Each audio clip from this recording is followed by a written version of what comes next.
Привет, Максим Липецкий. Мы хотим тебе сказать, что ты полное говно. Потому что ты говно. Кто его знает, он живет в Серпухове. Или в Серпухове. Наверное. А нет, в Чехове живет. Он живет в Чехове, ему 17 лет, но у него фамилия Комарова, там что-то в флоточку.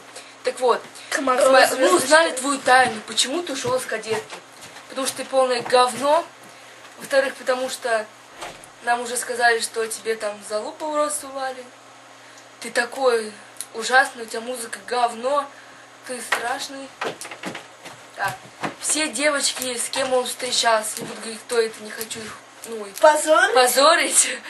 Девочки, собираемся в скайпе и засираем этого мудака, потому что он страшный дебил. Еще он... Сраная улыбка, которая срет штаны из-за этого сраного. Еще он девственник. Ну, это нормально. Пока. Девственник.